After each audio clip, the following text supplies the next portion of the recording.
Bukan cogil. Bukan cegil. This is Cheryl. Cewek Syarhil. Assalamualaikum warahmatullahi wabarakatuh. Alhamdulillahilladzi aujaba alaina bi ihsan wa ikrabil wa arraba alaina bil quluwati fid dinil Islam. As-salatu ala sayyidina Muhammad sallallahu alaihi wasallam, khairil iman amma ba'du. Dewan Hakim yang kami muliakan, hadirin wal hadirat sebangsa setanah air yang kami banggakan. Identitas agama merupakan fenomena fundamental masyarakat Indonesia dibandingkan ras, suku, dan spirit kebangsaan. Agama diyakini sangat memenuhi kebutuhan psikologis individu terkait dengan identitas diri, harga diri, maupun aktualisasi diri. Demikian sekelumit kesimpulan pada Education of Fashion Social Psychology di New Delhi, India. Konsekuensinya, sebagai penganut suatu agama di Indonesia, yang pasti dihadapkan bukan hanya dengan umat seagama, melainkan juga dengan umat yang berbeda agama. Dari segi keyakinan, apakah semua agama benar atau hanya agama yang dianutnya saja yang benar? Pertanyaan tersebut menjadi bagian penting yang harus kita renungkan. Karena jika seorang individu beragama memiliki keyakinan bahwa semua agama benar, ia akan dianggap berakidah samar-samar. Akan tetapi, jika seorang individu beragama memiliki kesimpulan hanya agama yang dianutnya saja yang benar, ia akan dianggap berakidah sangar. Dengan keyakinan seperti itu, agama selain dianutnya akan dibina ke jalan yang benar. Jika tidak mau, harus dibinasakan. Andai sikap ini yang dikembangkan, wajah agama yang damai dan bersahabat akan menjadi monster yang paling jahat, Teroris yang paling sadis, radikal yang paling brutal, bahkan tidak mustahil jika di negeri ini terjadi konflik yang vertikal yang dikenal horizontal, Yang menyebabkan kecemburuan sosial dan eksternal. betul.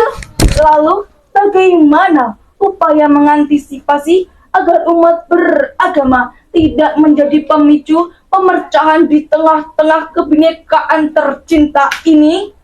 Sebagai jawabannya, penguatan moderasi beragama melalui platform digital dengan berlandaskan firman Allah dalam Al-Quran surah Al-Baqarah ayat 143 berikut ini. A'udzu billahi minasyaitonir rajim. Bismillahirrahmanirrahim.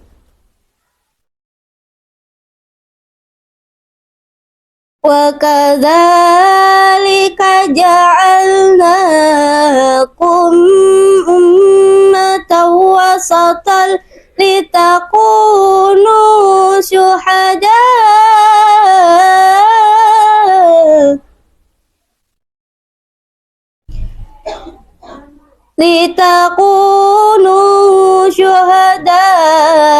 a'lan nasi wa yakuna ar-rasulu 'alaikum syahida.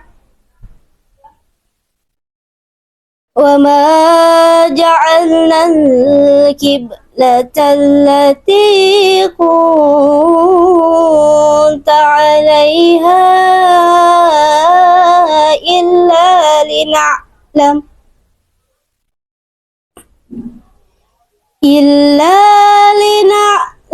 من يتبع الرسول ممن ينقلب على عقبيه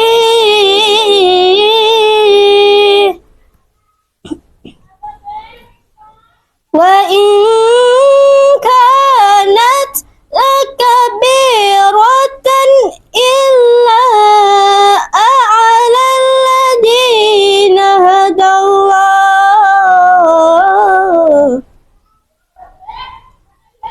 وما كان الله ليضيع إيمانكم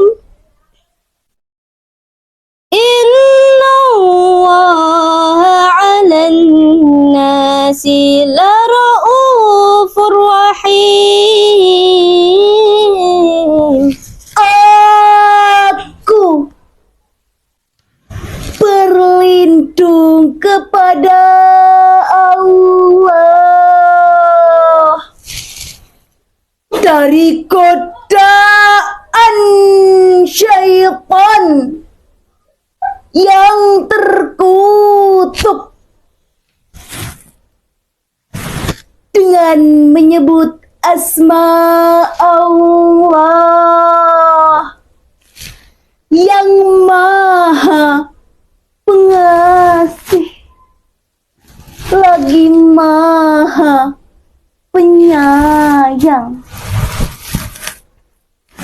Dan dengan demikian kami telah menjadikan kamu umat Islam, umat pertengahan, agar kamu menjadi saksi atas perbuatan manusia, dan agar Rasulullah menjadi saksi atas perbuatan kamu.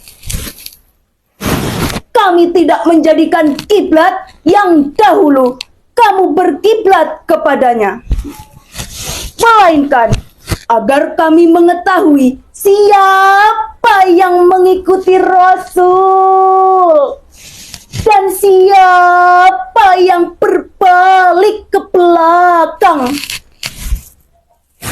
Sungguh, pemindahan kiblat itu sangatlah berat, kecuali bagi orang-orang yang telah diberi petunjuk oleh Allah.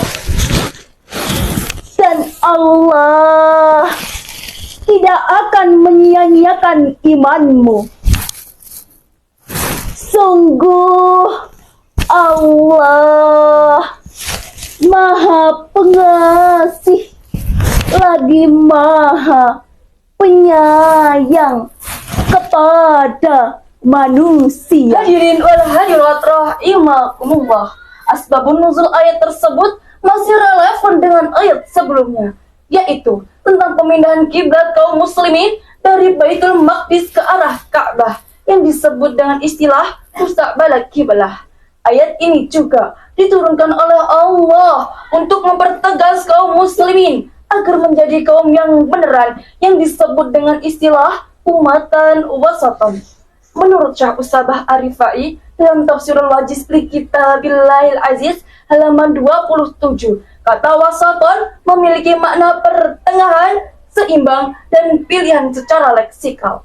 Dalam pemahaman Profesor Dr. Muhammad Quraisy Shihab dalam Tafsir Al-Misbah Jilid 1 halaman 278, kata wasaton berarti segala sesuatu yang baik sesuai objeknya. Dalam konteks beragama, berkembanglah istilah umatan wasaton. Ya lal watan, ya lal watan, ya lal watan, hubul watan minal iman, walau takun minal iman, inhadu alal watan. Indonesia negeriku, engkau panji martabatku, siapa datang mengancam mengancammu kan binasa di bawah duriku. Siapa datang mengancammu kan binasa di bawah duriku. Takbir, Allahu Akbar. Namun sayang hadirin, tinta emas kini berubah menjadi tinta kelam karena julukan umat Islam sebagai umat moderat dan di kawasan ASEAN kini identik dengan umat ekstremis, Umat radikalis, umat fanatik, bahkan umat teroris. Sebagai contoh kelam, terjadi sederetan kasus terorisme dan radikalisme di berbagai wilayah di negeri ini. Lain dari kasus pembunuhan pekerja jembatan di Papua, aksi teroris di Mapolda Riau, pembunuh diri di Surabaya, dan di kota yang sama terjadi peledakan bom yang menyebabkan 3 gereja hancur lebur dan mengakibatkan puluhan nyawa tak berdosa meninggal dunia. Ini jelas, sekali lagi ini jelas tidak mencerminkan sikap seorang moderat pendebar maslahat, akan tetapi sikap seorang penjahat pembawa masalah. Na'udzubillah, tsumma na'udzubillahi min zalik. Timbul pertanyaan, bagaimana solusi menumbuhkan sikap moderat perspektif Al-Quran? Sebagai jawabannya, marilah kita renungkan firman Allah dalam Al-Quran surah Al-Mumtahanah ayat 8. لا ينهاكم الله عن الذين لم يقاتلوكم في الدين ولم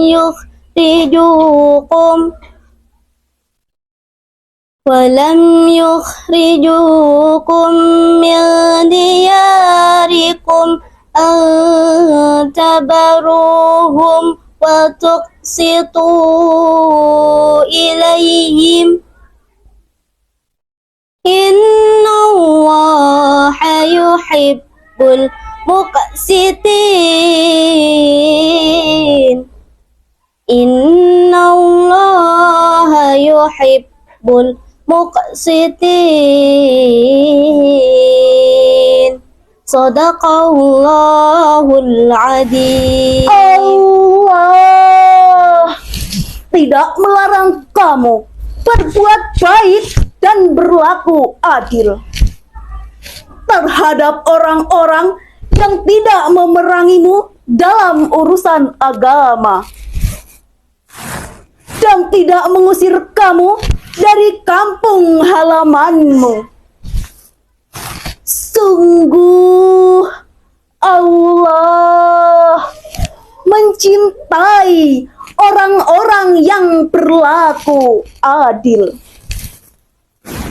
Maha benar Allah dengan segala firman-Nya. Hadirin wal hadirat rahimakumullah.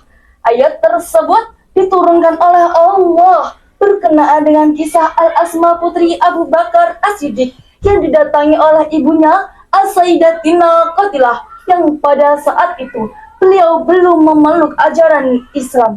Al-Asma pun bertanya kepada baginda Rasul, "Ya Rasulullah, apakah boleh hamba berbuat baik dan menerima pemberian dari Bunda Qatilah yang tidak seagama dengan hamba?" Rasul pun menjawab, "Boleh wahai Al-Asma putri Abu Bakar." Sikap Rasulullah ini dibenarkan oleh Allah dengan diturunkannya Quran surah Al-Mumtahanah ayat 8.